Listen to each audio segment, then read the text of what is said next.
Hi everyone.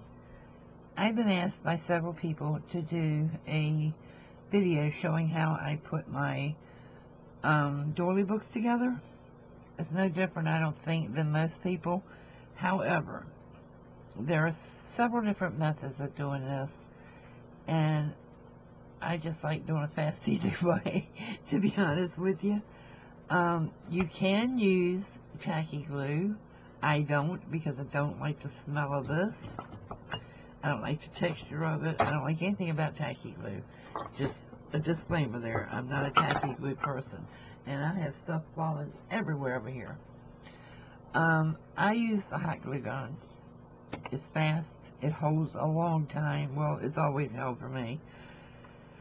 But what you need to do is have two doilies, the same size. And that's two doilies per page.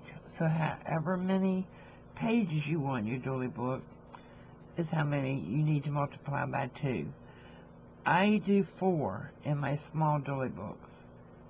And I bought these doilies off of an Etsy shop called Angel Dream Crafts because I have 8, count them, 8 queen-size bedspreads I need to cut up and have not had time to do them. So, might get into that sometime soon. What I do is I take my doilies, flip them over, because if you have a pattern on it, like this popcorn, you want that side up. I take a piece of felt. Now, I'm going to be honest with you, I have bought doily books and have thrown them in the trash. If you're going to sell them, use felt or some type of fabric in between them. I've had people send them to me with cardboard in them, poster board in them, cardstock. I've already made this one, and the felt actually helps it to hold its form. It's not weighted down, but it does hold its form better. Now, some people don't put anything in between them, and that's fine too if that's how you want to make them.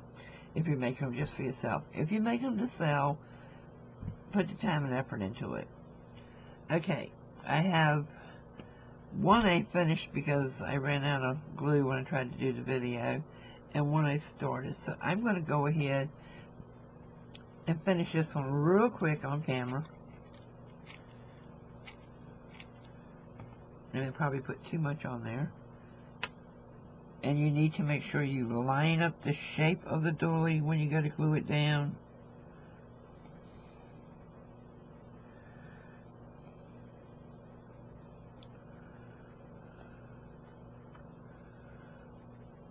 So that the book comes out uniform. Alright, that one's finished. So, take another one. Sorry, guys. Put your doily down. Whatever you're using to put in the center, make sure you keep 2 good holes on the side of it, and check them. If these have got, been cut wrong and they're real thin and they will pull loose, that's when I will use the tacky glue. I'll just put it right on the edges, a little dot on the edges, and rub it in, just to make sure they don't break loose when you go to sew them together. Now, I put it on the felt, and just put it around the outside and a little bit in the center. And then I put it on the doily, like so. Then I'll take another doily, and on the wrong side,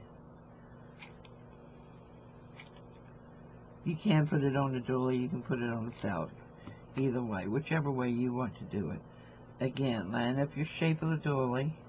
It's easier if you just use a round one, but it's so much prettier if you can get them in shapes. Push it together real well, make sure all the glue's holding, check it for any strings that might come through any of the holes in it. And if you can see the holes in this one, you can see that white felt underneath. It just looks so much neater than a piece of cardboard. But you're going to cover it up anyway. See right here, this one has been, when they cut this, it was cut wrong. Oh well, 2 places, okay. So, it'll take me forever to get that tacky glue out of there. I'm going to use tacky glue to glue these back, but it's going to take forever for that to run down because I never use it. So I'm going to turn it upside down and let it sit over here. This one's the same way. I'm going to have to glue it. Okay. Back to putting them together.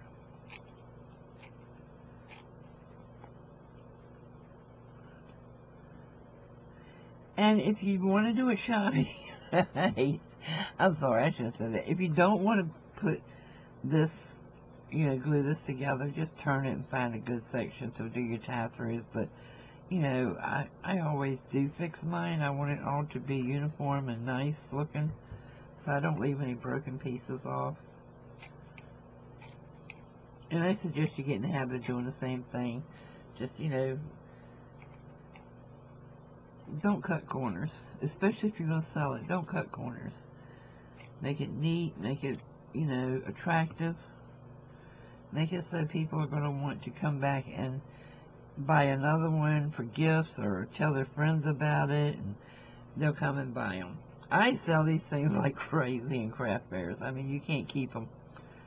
I can go to a craft fair with 25 made up of just making the book, putting a ribbon with it, and putting a package of laces and stuff to decorate them. And see, this makes a pretty thick doily book without anything already on it. So, yeah, I call these small, but they're actually going to be the thicker ones, because I call them small because they're small doilies. But I have made them with larger doilies, and they are stunning, absolutely gorgeous. So yeah, if you want to make kits, you've got it right here. Just put it together, find your size that you can put your ribbon in, which will be this side right here. And then you have to find it on each one, line them up, like so. And your ribbon's going to go through this hole on each one and start at the bottom and come up. It's going to go through that hole on each one, and then you can make a real pretty bow right here, or you can bring it back around here and make the bow. I normally will make my knot here and bring my bow back to the side. I don't make a real big one. If I'm going to make a bigger one, I'll put it up like right here at the edge. But that's easy peasy. It's simple to do. Then you get all of your stuff together that you want to decorate it with, and it will open just like this. All of it's together. Now, if you have the round ones, like I said, it's a whole lot easier. Lining these up like this, it's a bit of a challenge, but it's worth the work because they are gorgeous. They make beautiful doily books. So, if you have any questions, you can leave it down below. I'm going to do this one in segments. Next when I come back, I'm going to do my decorating. I don't do my bow until I do my sew-in until afterwards, because sometimes you have to come up under, like if I have a piece of another doily here, I'm going to have to come up under it, and it gets a little difficult. So I'll show you how I do that, because I have a two-part tie-in method on mine, and it works great. So I will show you that when we get to that stage. Okay, so this is part 1. Stay tuned for part 2. We'll see you soon. Bye-bye.